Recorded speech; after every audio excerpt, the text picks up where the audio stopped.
Hello, my name is Michael Ray. I'm the director of the American Indian program here at New Mexico State University. We thank you for joining us. We do another event here on our digital platform. We look forward to seeing you all in the future as we have that opportunity to meet once again. But until then, thanks for joining us and enjoy the event. And to start off with, we welcome everybody for attending at the moment. Thank you for spending some of your time with us today. And I want to introduce a professor who just started this past fall. I got to meet him last spring when we were having a author series through the College of Arts and Sciences in the English department, kind of crossing paths for just a little bit.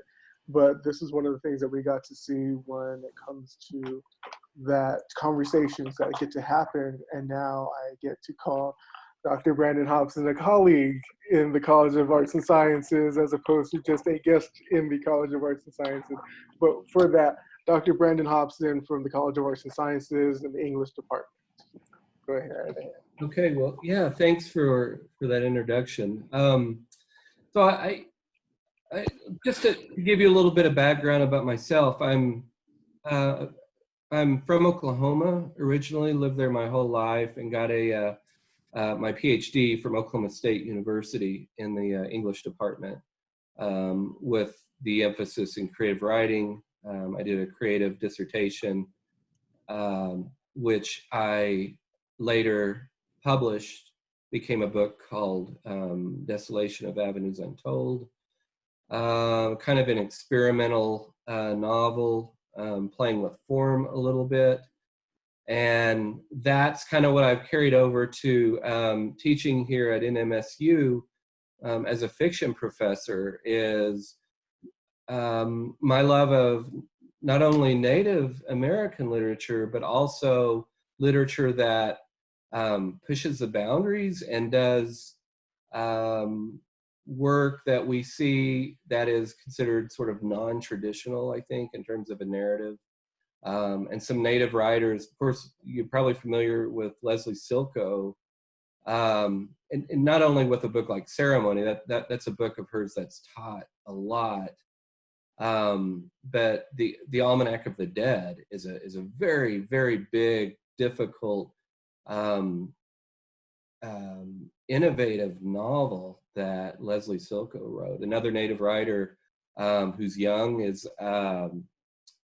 Stephen Graham Jones. Is more of kind of plays around with genre, the horror genre a little bit.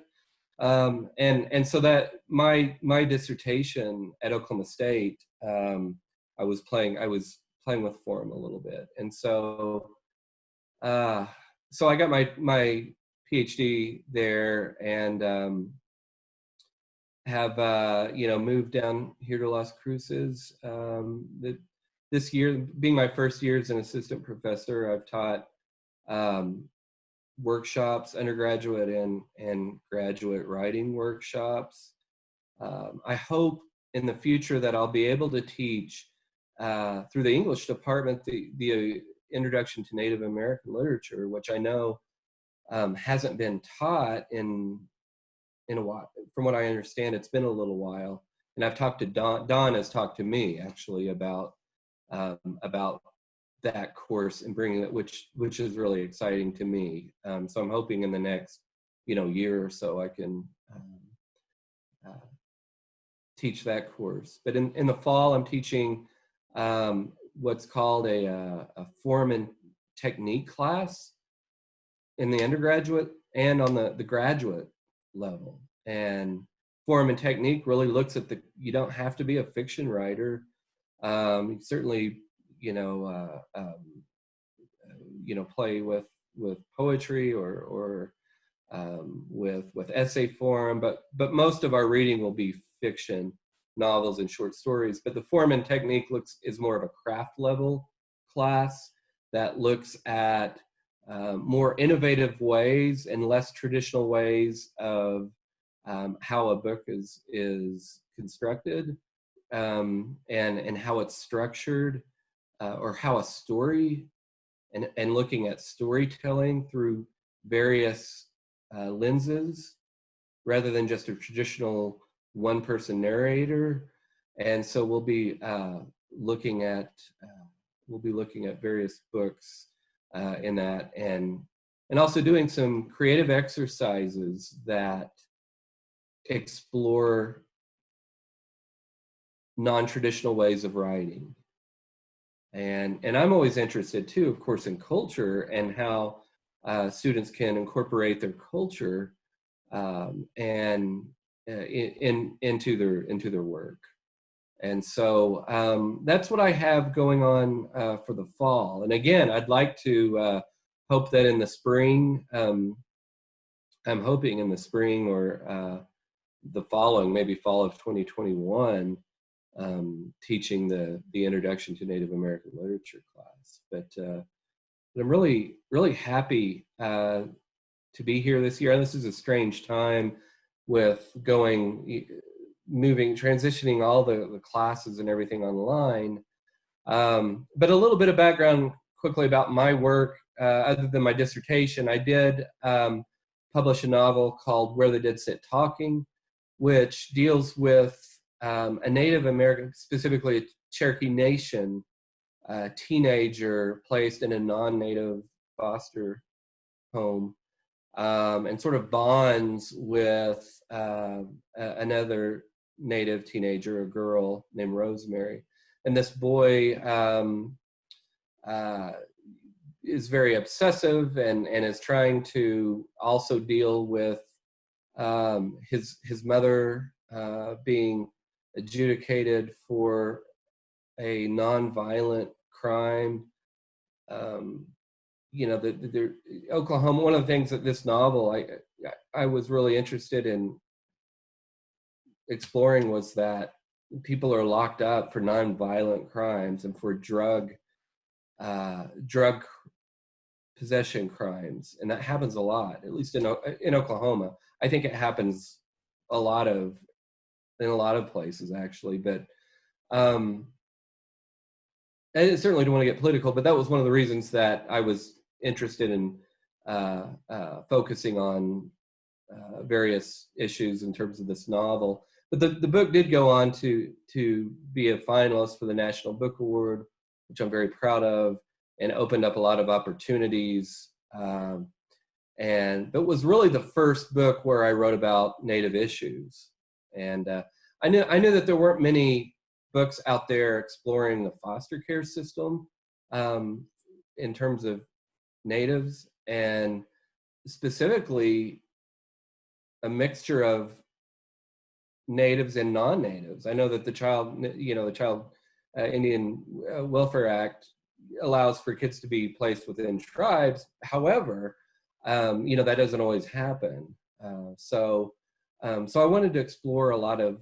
It's also a very dark book because of this is a teenager who's been in and out of foster homes his whole life, and so is trying to find his identity, and what it's like, exploring the question of what is home. So that's the book that is my most recent one. I do have a new novel coming out also next spring called The Removed, which is about a family set in Oklahoma, a family that is dealing with the loss of a child from 15 years previous. And there's also a sort of a ghost story because there's a spirit ancestral voice also telling part of the story. And that's coming out through Echo HarperCollins next spring, which I'm very excited about that.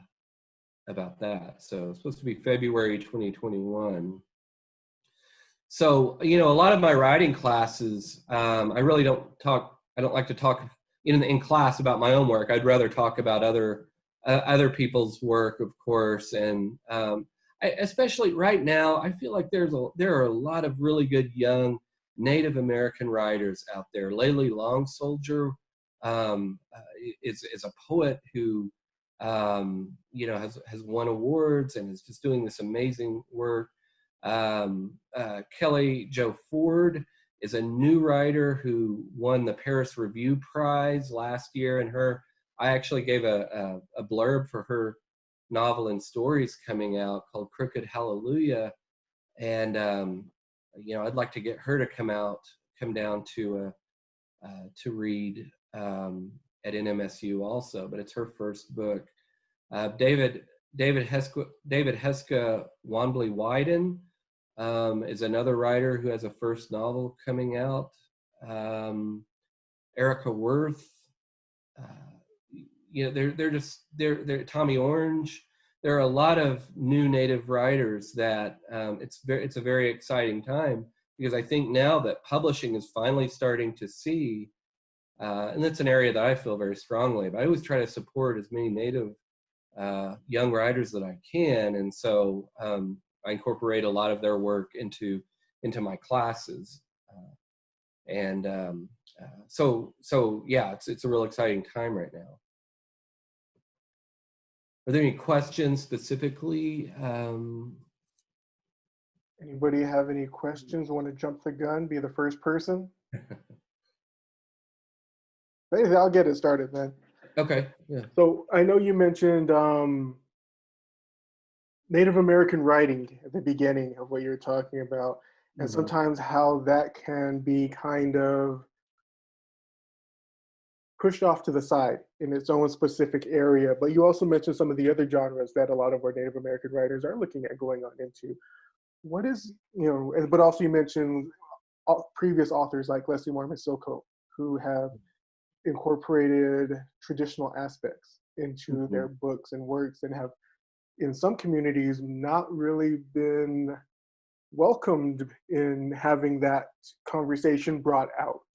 So when it comes to those new Native American authors or potential Native American authors, what kind of guidance is there to give them when it comes to looking at either redefining their genre or looking at how they go through this process, or like you mentioned, through that fictional lens of how to somewhat tell the story, but not necessarily divulge deep into something that they might not need to go into? Well, yeah, I mean, I think that's, it's a good question. It's exciting because I think that publishing and readers are finally being able to access more Native writing than ever, and that there aren't just one or two names, that people are thinking about. If you think about Native American literature, I know that people will often, the name, oh, well, Sherman Alexie will come up, right? Or, Joy Harjo's name has come up, or Scott Momaday. And rightly so, right? Because of their contribution in the past, right? And continue to, of course, Joy Harjo being the poet laureate of the United States continues to contribute. But, it's also, I mean, there's such a wide range of writing out there. And again, Stephen Graham Jones sort of breaking into this sort of more of a, horror genre and doing some different things. My hope is that readers will not just think of one or two names when they think about Native American writing, but they'll see there's a whole, Tommy Orange, his book exploded, so his name is in the conversation for sure with looking at urban Indians in California. And I mean, it would be great to see, and I hope that Kelly Jo Ford, Layli Long Soldier, that their work becomes, reaches a much wider audience, and that it's no longer a conversation or people asking of, well, who are the Native American writers writing fiction right now? There are there are tons of, as there are lots and lots of them. And so I hope that we're getting to a place for non-Native readers out there to not look at it specifically as, just this very narrow sort of, right, this narrow scope of literature, if that makes sense. and I'm not, did I answer your question, Michael, completely? I'm not sure that I mean, a little bit also, but when it comes to the how can students find their voice or get that foot in the door or, you know, have that little bit of encouragement. Because I know we've talked about how sometimes students can be a little bit reserved or a little bit shy or not being able to put themselves out there for fear of either just saying no, but they've already told themselves no already. But how do you think we can get some more students, or what do you think would be motivating of a student to choose them? yeah, I don't, you know what, I really think it's important to try to, to, to listen to as many different Native writers out there as possible. Like I'd like to bring in, you know, Lahua Tatana, you know, again, she does some amazing photography and film stuff. She's also an amazing poet. She, you know, she's a big advocate in the LGBTQ community. But more people like her who, who have been out there and doing and you know, publishing and swimming around in it and saying, look, you know, here's the process. There are a lot of us out here, right, going through. If you know, also your stories are important to hear, right, for the public. You know, your community and your story, these stories need to be heard and need to be read. And so, you know, more Zoom. I think definitely having more of these Zoom conversations. You know, more speakers on campus if we can get speakers on campus. You, you know, so that students have more access to see, especially the young writers who are out there, and then, you know, again, like Tommy and like Laylee and Erica and all these people who, yeah, we're out there just trying to, you know, trying to get our work noticed and our work read. And so I hope that would be a nice introduction for students who haven't read their work before.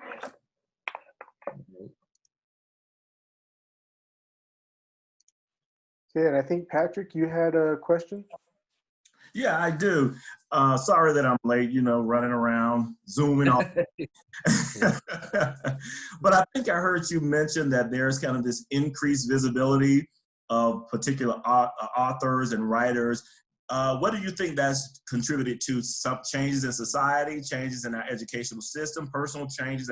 What do you think that kind of increase in visibility of these different writers and the stories being told is due to? I think it's, I mean, you know, we're at a very interesting place right now. It seems like that where people are striving for diversity. And I think people are really, really wanting more diverse writers. And I see that. I've been paying it in terms of publishing. I think especially looking at the diverse and not just with Native literature, but with all different kinds of cultures, right?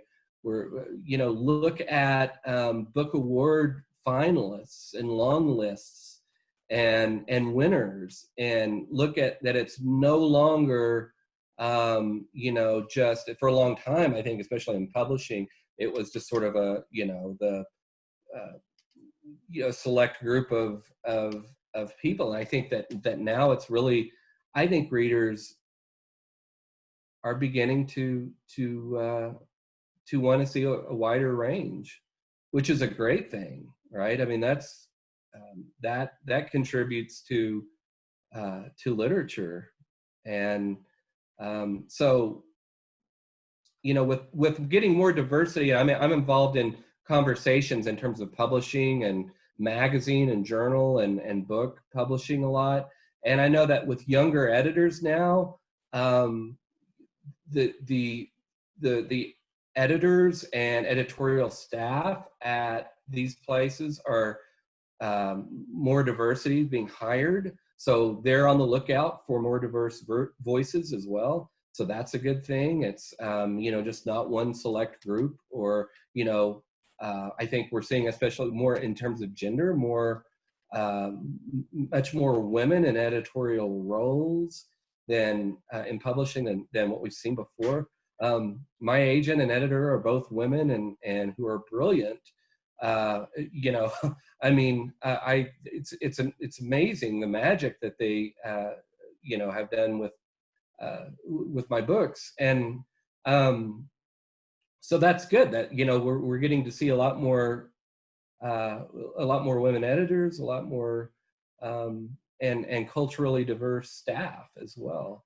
So I think that is carried over with what I hope is something that is not just temporary, but I think finally in publishing is sort of taking over, I hope.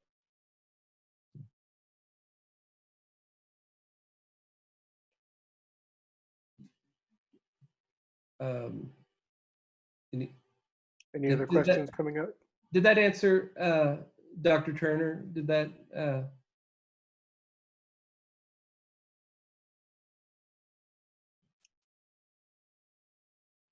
Patrick, you're muted. Oh. Sorry about that. Okay. All right. That's okay. Did that answer? But yes, you did. You Okay. did answer my Okay. You answered my question. Okay. Again, like you said, more people want their stories to be told, and as you have this generational change, these students want people to hear their stories, and all of us can benefit from these diverse of voices and stories and experiences. So yeah, I think you're correct that as you see the kind of society changing and generations are changing, there's a need for more voices in space. I think so. I think you're. As sad and depressing sometimes as things seem, politically and in the, all around, I do try to look for the light. I try to look for, the positive in things. And when I think about, this is an area that I'm passionate about, that is a very positive thing. And just in the last, 3 or 4 years, it's really started to change. And I think, I think this is a good thing where we're headed. So.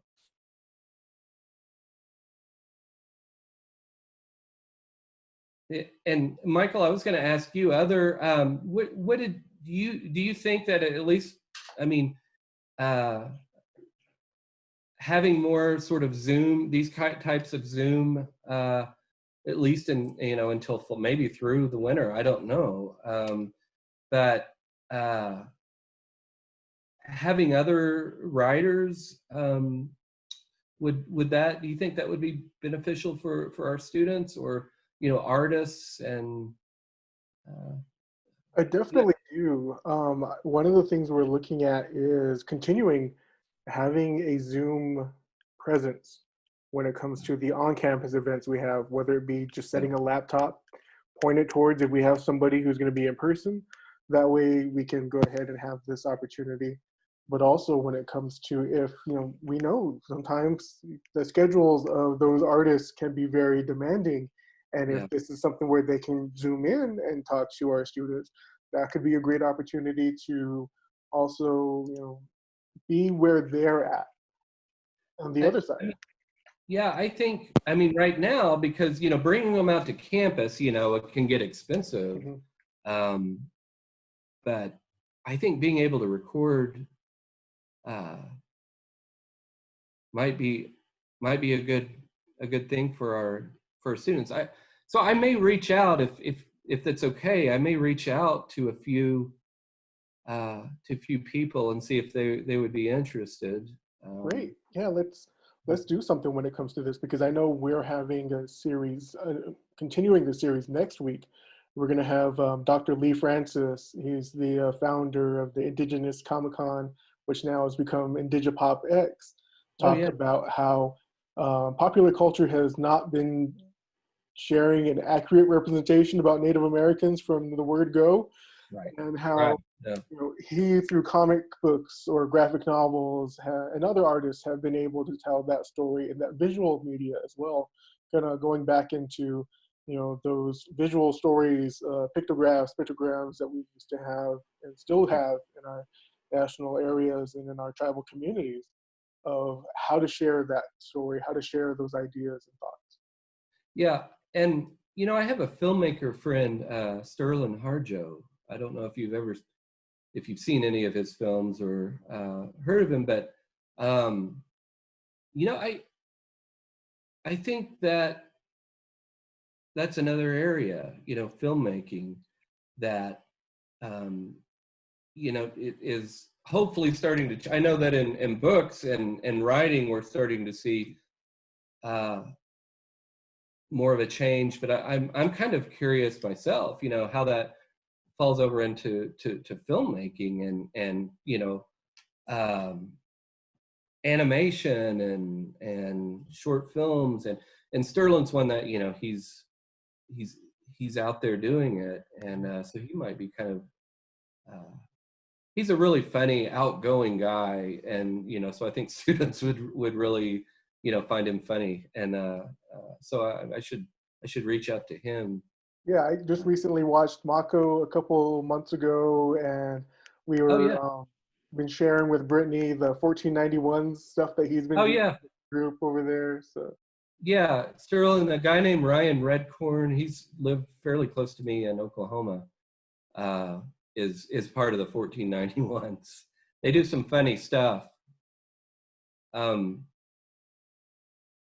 yeah, any of those guys would be, I mean, their comedy is known on YouTube, I think, but a lot of people still haven't heard of it, my Sterling has that great movie called Barking Water. I don't know if you've seen it, but it's an early one that's really, all his films are good, and they're usually filmed right there in Oklahoma. I may have told you about him before, but yeah, I think he getting some more while we can, Zoom people to get in here and Zoom, because it's a it's a way that wouldn't cost us anything, and like bringing them to campus. So definitely, yeah. and kind of like what we were talking about beforehand. Um, we've been talking with our faculty who have been going through the process of their academic journey. So when it comes to your academic journey, what were those things that help keep you going? As we know, sometimes our students are dealing with a lot of, you know, Yeah. items pulling them left and right when it comes to either family, when it comes to job, when it comes to, their peer group, social media, and all these other things. What were some of the things that you would tell students from your perspective? I think so much of it to me seems is just sticking with it, just hanging in there. I know that it's so easy to give up. I wasn't a particularly great undergraduate student. I struggled some, and so sometimes people think, wow, you must have been really, really smart to get your PhD, and to me it comes down to, well, I mean, I just stuck with it. I mean, yeah, it's very difficult, of course, but it would have been so easy to just sort of give up. But it's something that I really, talking to the community, and talking, having family and friends and part of our family who help us out, and just thinking, look, anybody can do this. Hanging in there with school, if you're working on your bachelor degree, right? It's really easy to get frustrated, and if you do poorly on a test or in a class, but you can get that degree by just sticking with it. And so I always try to tell students, I mean, I don't ever pretend to be like I'm some sort of great, that I was any special student or anything. I mean, I struggled in high school. I struggled as an undergraduate, but I just I always had family that said, just stick with it, right? And you can do it, and I did, and I know that seems like very simple advice, but I think it's so true. It seems true of everything. You know, if you stick with it, you know, things will work out. Yeah, and I think that's one of the conversations that we're trying to get with some of the students of they see the end result most often Yeah. when it comes to their professors, their Mhm. social media, whatever curated media that comes to them, and they don't see the process, the long nights, the missed opportunities, the Oh, yeah. whatever it might have been. And I think that's one thing that we just want to get a little bit more of those conversations started of realizing, yes, it is hard. And also not feeling shy about asking mentors for help or professors for help. I mean, I know I was always kind of shy. I was like, oh, I don't want to bother her. I don't want to bother him. You know, I know they're really busy. And then, so that's as a missed opportunity, like you say. And then when anytime I found that I went to somebody and just said, is there any way you could write me a letter? Or, you know, that they were like, of course I would be more than happy. And so that's what I try to do with students. Anytime a student says, would you write me a letter of recommendation, I'll take the time and say, absolutely, you know, so I think students need to realize that, you know, that we're there to help them, not to, you know, not to be intimidating or to, you know, to crush them down or break them down. But I think so often students see their professors as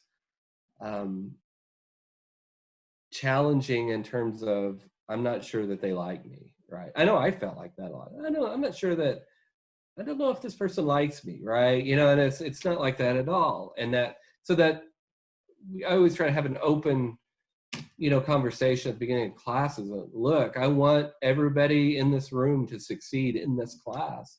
And here's what and if you have a problem, and we all have personal issues, come talk to me. I'm, you know, so I always, you know, right away want students to know that, you know, that my office is open, my email is open. You know, I'm really, you know, not going to judge you if you're having issues, or, you know, my job is, you know, to teach this class, and I do that because I want students to succeed, not to fail. And, you know, so I think, you know, for students to have that understanding better, I'm not sure I had that, you know, as an undergrad. Or I'm not sure, or maybe they said it, but I didn't, you know, I didn't quite really get it. So the help is there, and just a matter of asking what are the opportunities for the students that are out there. You know, sometimes it's just a matter of asking, what are some, I remember being an undergraduate and saying, so I like reading and I like writing. You know, I guess I'll major in English, but I don't really want to teach like sixth grade or anything. You know, what can I do with this degree? What are some, you know, and so having those kind of conversations, I think, are really important for us. And you brought up a really good point, but let me hold that because Dr. Turner just put his hand up. Okay, all right. I've been hogging the questions. So. I think my question would, in your particular area as being a writer and a publisher, having your book, if you had a student that came to you and wanted to kind of go in that direction, what was kind of because you talked about the challenges, what was the most difficult piece in getting started off of getting your work published, your books? What was the most difficult piece or feedback that you had to kind of process that actually moved you forward?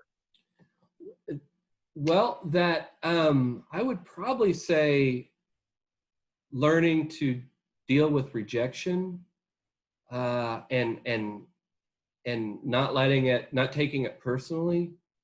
And so anytime when I started sending out stories early on, you know, and also sending out my book for agents to represent, I got tons and tons and tons of rejection.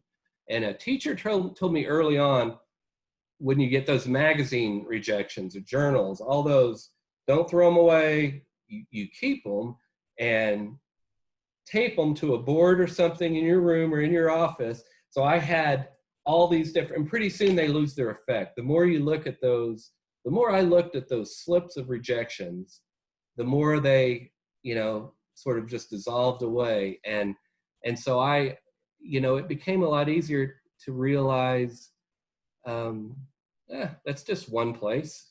It's I'll send out to 7 or 8, 9 or 10 more. So that's really, really difficult to get over, and to get down. But I think one of the things at NMSU, we have our journal Puerta del Sol, where the students get to see the other side of it. So when they're reading all the submissions that come in, and realizing, okay, these are the ones that we're rejecting, they see how it's not personal at all. It's just, well, this doesn't really fit our theme right now. Our theme is on this topic, and it just doesn't fit the theme. So without knowing anything about the person, I think early on, when I started plastering those up on my wall and pinning them up on the board and everything, and just constantly looking at them, and just pretty soon it was just another slip. Didn't have any kind of effect on me whatsoever. So I think, at least in terms of writing, but I think that's certainly true also, as, for job interviews and so forth, is, learning, it's, not to take it so personally. And it's hard, it's so hard, but I think early on that was probably the most beneficial for me. I think Dr. Turner took one of the questions that I was going to ask, which is Oh, great. yeah. Cool. But on that, you mentioned beforehand that sometimes we're going to take it a little bit down further. We're not ready to hear sometimes the criticism, or whether it be constructive or motivational, or just those words of wisdom. We're not ready sometimes. Yeah. What kind of advice would you be giving for us? Because we were talking about students beforehand when it comes to the undergraduate, but for those who are entering their professional career, like you were just talking about, what is it that you wish you were told beyond the don't take the rejection personal? Or was there something that was told to you, but maybe you didn't even think about listening it until you had a later life experience to go through? I think for me, organization, being organized, how important that. I wasn't a very good organizer of my work, of things. And so I think once I learned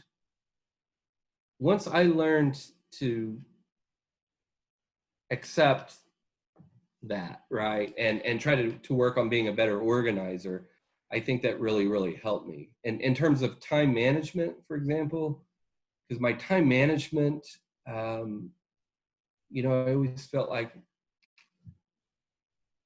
has really benefited me, in that I'm able to juggle. I have my wife, I have 2 kids, and but I also, all my teaching, and I taught, before I taught at NMSU, I taught a number of classes, and also juggling that with my writing, all came down to learning how to manage my time the best, right? So I guess, I'm not sure if does that answer your question? I think. Yeah, I mean, there's one of those things where what you thought about what was going to benefit you the most. Yeah. But also was that little bit of nugget that you might have received that it took some time to develop, of why somebody told you that. Before I got married, I became a better, because my wife is, thankfully she's great at organizing. She organizes everything and takes care of all the bills and everything, just because she's way better at it than I am. I'm terrible at it. But before I was married, I know when I was single, that was something that was difficult for me to, but I knew it was important. It was just hard for me. I think I'm way better now, that now that I have a family and really my time, has become very important. I have to allow a lot of time for grading and reading student work, and then conferencing with students, and then doing family stuff. And then I want to reserve a little bit of time for my own writing. So either I do that early in the morning or I do it late at night before bed. So yeah, it's definitely become much more important. Patrick, you have a question? You're still muted. I should be an expert at this with all these. I should be an expert. We need one that says clap on like that when you clap. Yeah. We are always, and I'm always talking to the students about developing their not only personal identity, but their professional branding identity. And sometimes when you're writing, your discipline can go in different directions. So how did you kind of start really honing in on your body of work and what you really wanted to focus on in particular? Yeah. So is the question, how is it different? You mean with my body of work versus my teaching? No, just with your writing and your subject matter. Because sometimes it could take you into different directions. Sure. Yeah. So you have to decide on, this is the area that I want to hone in on. And how did you get to that point? Yeah, we in class we do this. As with writing, if I'm writing an essay or something, I think about what is it that's making me angry right now in the world, or what am I having discussions with friends or with family. My wife and I will have a discussion, about watching the news or something, and we and I think this would be a good essay. So it often begins with what are these conversations that we're having that feel important or that we feel angry about. And in terms of my fiction writing, I am always thinking about playing, what I tell students is playing the what if game, right? It's I think I want to write about, like, my last book had to do with the foster care system, and I did some social work for a little while before I did my doctorate. So I was always thinking about about social justice issues and how the system is broken, and then it's just coming up with a character or an idea, and then just sort of going with it and playing the what if game, right? And for my book, I wanted to write, for my new book, which is coming out next year, I wanted to write about a family dealing with loss, but also dealing with displacement in terms of their culture, their ideas on marriage and all different kinds of things. And then I kind of played the what if game and thought, what if I brought in an ancestral voice from the past who has dealt with seeing loss on the Trail of Tears. So I have this kind of historical moment of this voice going through, what life was like in terms of displacement, in terms of loss, back in the 1800s, who's an ancestral voice. And so that's where writing fiction becomes fun, is you can sort of play the what if game and still talk about what important issues are out there in terms of, again, this book in terms of loss, whether that's death, or struggle, and displacement, how many different areas those issues come to surface within the book. And then historically, I thought I've got to talk about this as well through this ancestral voice historically. And so that becomes a little bit more fun. Whereas I think the nonfiction writing is usually just, and I haven't written a whole lot of nonfiction. I've written a couple, 2 or 3 essays that have been published. And, it's usually coming out of this idea of what's bothering me right now with the country or with the world or, with the community, so that there's less playfulness, I guess, with a nonfiction piece, but I always try to, incorporate it in my voice the best way I can, right? And I tell students that, look, whatever you're writing about, whether it's fiction or whether it's nonfiction, you have your own distinct voice, and don't be shy or afraid to use that voice in your writing. If there's a place to be bold on the paper. If you love to write, I'm not a great, I'm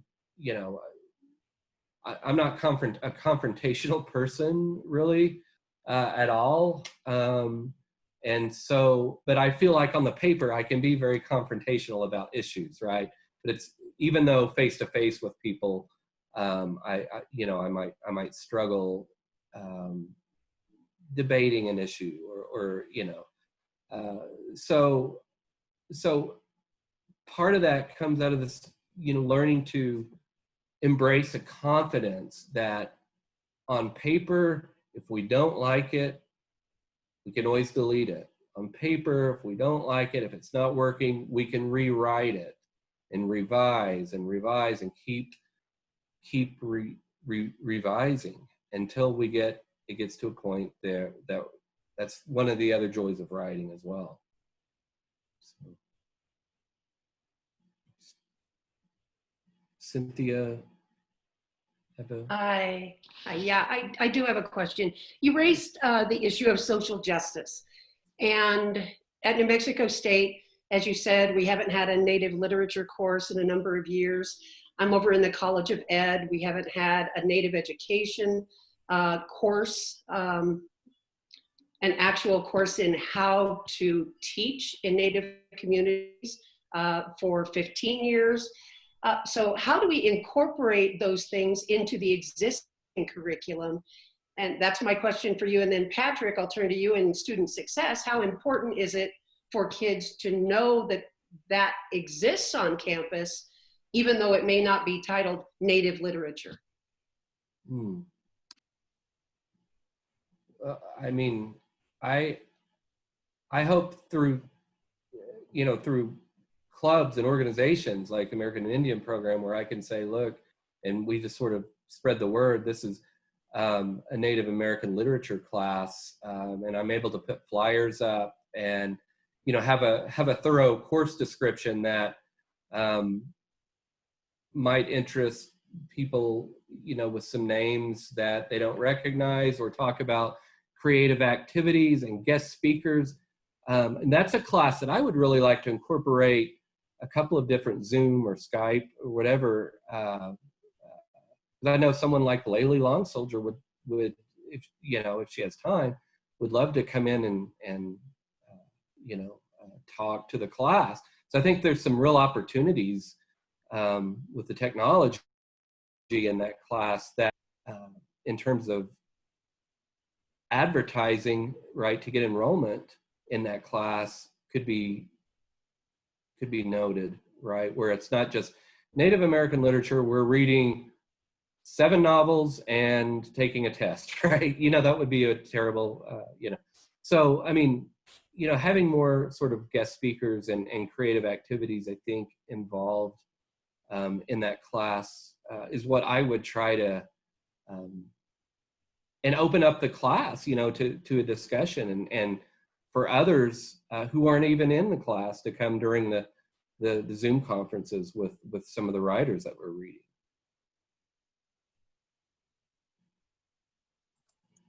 Patrick, you want to do the second part of that question? Yep, I can do this. Yes, I can do the second part of the question. But no, I think it kind of touches on what we talked about earlier about sharing different voices and stories about everyone's background, because I am a strong believer uh, that when I don't hear your voice and I don't hear you share your stories, then you shortchange me of something, a learning opportunity.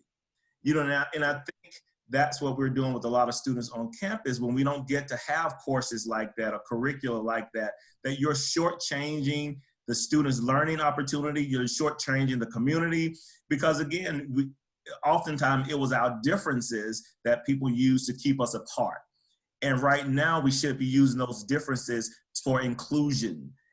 Even right now, we're having a discussion about creating a minor in Africana Studies, and we're hoping to kind of launch it or integrate it in the fall. But again, that's one of those learning opportunities, from music to dance to food to politics to how it impacts the agriculture in New Mexico, the African American culture. So I think when you bring all those stories to the table and you see the robust and how we're so connected, even with this pandemic, it has shown us how connected we are. Yeah. But I think it's very important that everyone we have that space so everyone can learn from everyone's story. And it's funny because when you do offer these type of these courses, it's always a lot of the non-whatever people who enroll in these courses.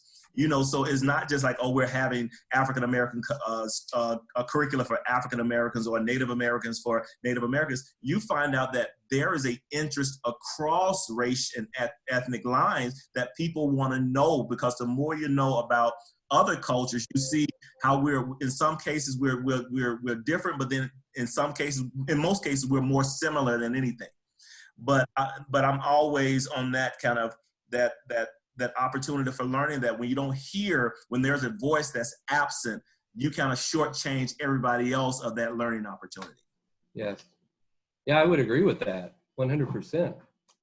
And I'll chime in a little bit on this when it comes to, this is, Brittany hears me say this all the time when it comes to looking at our systematic structure on how we look at epistemologies or education styles, because sometimes when looking at working in a Native American community, we might have that opportunity to go beyond what is in the curriculum and try and create that curriculum that'll be most effective.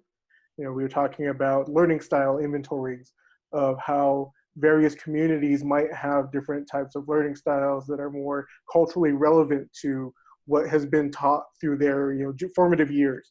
We talk about how some Native American epistemologies you learn by observing, or people are teaching you by observing you and seeing when you are ready for that next lesson, or when you're ready for that next progression period, to fully understand that you're going to be learning, you're going to be absorbing what's taught versus just passing you along to get you with your group, with your age range, or whatever it might be, some of our students have seen in their past. But also in that, I know we have a rigid structure when it comes to promotion and tenure, when it comes to curriculum development, when it comes to a lot of these things, when it comes to the research methodologies that are being used, when it comes to how the curriculum is based upon, how our new PhDs are minted when it comes to this. But how can we evolve into something that is more inclusive of what communities can offer, to then hopefully bring out this new group of instructors, professors, who will really have an opportunity to change that structural system? Because and this is why I'm glad we have a lot of faculty in these meetings as well, because these are those opportunities where we can have this conversation of what to look for when it comes to those faculty members we have existing, who might have wanted to show this, but like kind of Patrick was talking about, they have not been given that opportunity to have their voice been heard, because they might have been talking about it, but it's always, oh, we don't do that here. Oh, we, type of a thing when it comes to the sense of curriculum that we have, or when they say, oh, I had this at Berkeley, or I had this at another institution, it sometimes automatically gets, okay, that's there, that's not here, type of a thing. But how are we able to progress, and how are we able to evolve so that way our institution is more accommodating and accepting and, you know, magnifying of that train of thought? Yeah. I've been wondering, especially in this season of COVID-19, if this isn't the perfect opportunity for us to seize on the opportunity to create those courses, because the benchmark enrollment is lower, because that's the argument from administration. Oh, we can't guarantee that we're going to get enough students. Well, if your benchmark is only 5 students, why not create those classes now that can bring those voices to the table so that we can show it is something that students want. They want to know about themselves. They want their voice to be heard. And I think now's the perfect opportunity, as Dr. Hobson mentioned. We can do Zoom sessions, bring in guest speakers, and then they're able to go to their community and go, hey, I took that class, I heard that person, that was great. And we don't have to jump through the same sorts of hoops, I guess, that we normally require in order to set up a course. And a lot of it is that cross-cultural benefit as well. You know, we talk about, we give presentations in the College of Education when it comes to working with community and not necessarily just at community. Because if you get to learn a little bit more of an individual's history, background, you know, there may be the opportunity where you're going to work in those areas. And the more stronger questions you can ask, the more accepting of that community you can be when it comes to being a part of that community versus, oh yeah, that's the person we see every Thursdays, or we see them every once in a while, but we never see them in the evenings. They don't come to the community events. They don't, you know, the absentness. And I do that, and I do think that this is a great opportunity because oftentimes, like you were saying earlier about having ongoing Zoom sessions or something like this, because oftentimes it's always, there's not enough money in the budget to bring a guest speaker in. You have to house them, they have to travel, you have to coordinate it with their schedule. Whereas now I see when I invite speakers and I say, hey, it's going to be on Zoom, they're like, hey, let's do it. Yeah. Or is better now for people like with me now, is if we were at work, I have to decide if I want to go to the meeting or if I want to do work. So now I can do both at the same time. Yeah.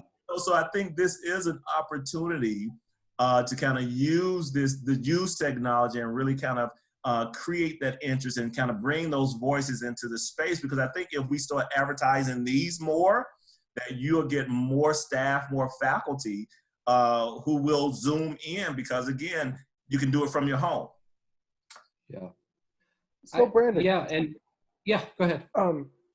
In working with your colleagues in the Department of English or in your future colleagues when it comes to arts and sciences or throughout the university system we have, what are some ways that you can help them when it comes to, like we were just talking about, being able to engage community members, engage those students with questions, but still feel supportive, and it's not necessarily looking for that tokenism that they know of, you know, oh yeah, I read this book and now I know everything about Native American students? Or how would you talk with your colleagues to better understand? Well, you know,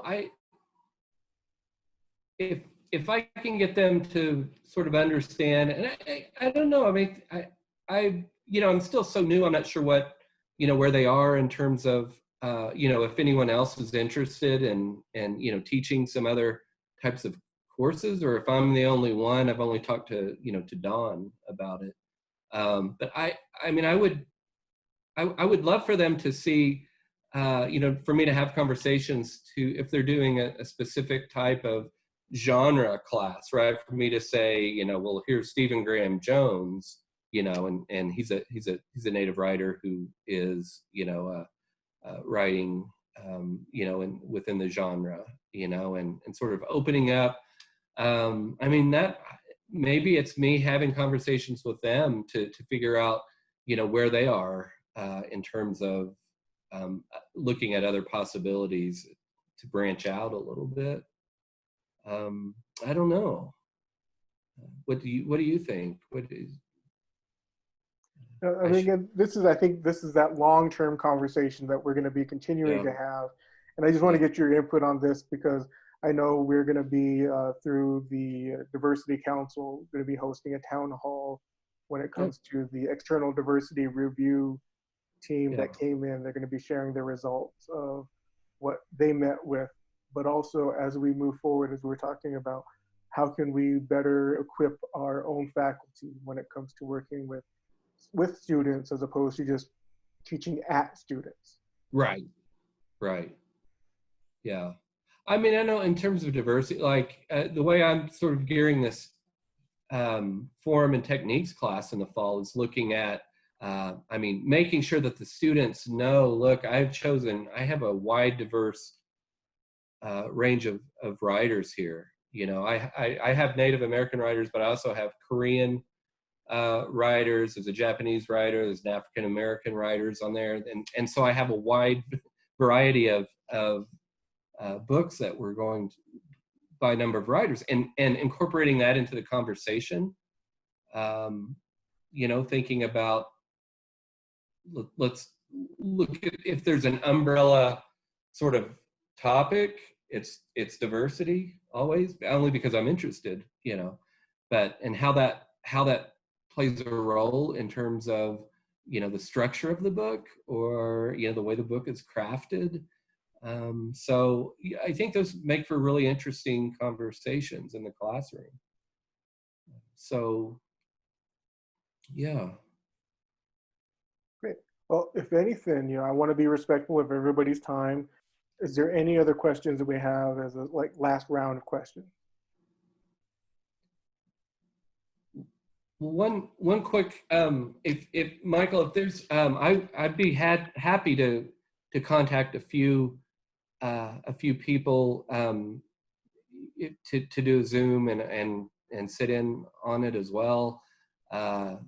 You know, I can think of a couple off the top of my head that would probably be, sure, just let me know in the next, you know, as long as we give them a week or two in advance, that they would be happy. I think, you know, if you're recording them, especially for students, Mm-hmm. you know, would be good. Yeah, definitely. Maybe that might be something, I know we're looking at a time crunch when it comes to the student semester ending, Oh, sure, yeah, but maybe that might be something we can look at when it comes to that final Friday. I yeah, know students may have a little bit more time on their plate, but yeah, if we're also recording, maybe we can also, as they look for something to do during the summer, we can give them an opportunity to say, hey, we have this as an item that they can yeah. go into. We have,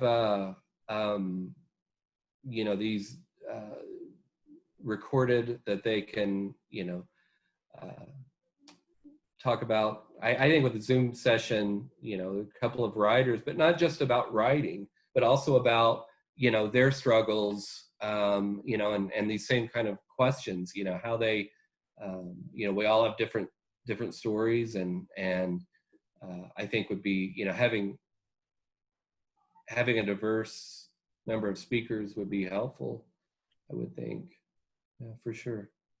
Yeah, and that kind of goes into something, a project that I've been looking at going for some time, of that speaker series that is downloadable, that we can, because Yeah, again, we know sometimes it's the students are having to juggle I have a lab at 6 o'clock in the evening, or I can go to an event at 6 o'clock in the evening.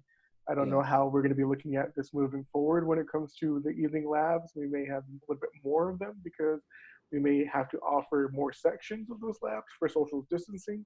But yeah, if this is something, again, that there can be a library of events that they can look at when it comes to, no, you don't have to miss it. You don't have to do the either or. You can do and, this today and this tomorrow type of a thing.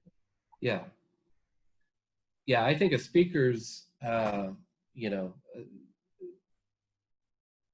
a speaker's recorded, um, you know, a set of videos would be really good. That, I mean, how many of our students are up at 11 at night, you know, or midnight, and you know, just if they're not, you know, just sort of going through YouTube or whatever, especially right now, you know. Yeah, And we've talked about so much this summer will be, you know, stuff is being canceled this summer. So, you know, yeah, I we've think it talked might a lot be, about when it comes to the on-demand lifestyle that some of yeah, our students have gotten to know when it yeah, comes to they can call DoorDash and have dinner here in 30 minutes, or they can go on right, Netflix and watch a couple of movies, or they can go on Amazon Prime where we've seen Sterling Harjo's movies going on.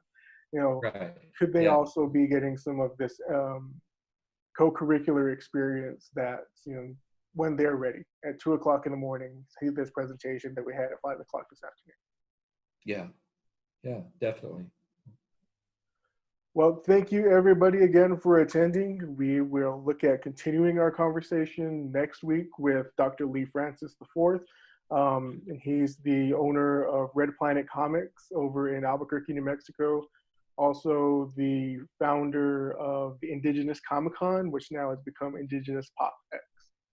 So Yeah, can you send me a link to that Zoom whenever you send we it? will definitely do so. We're going to be putting it on our social media areas, everything as well.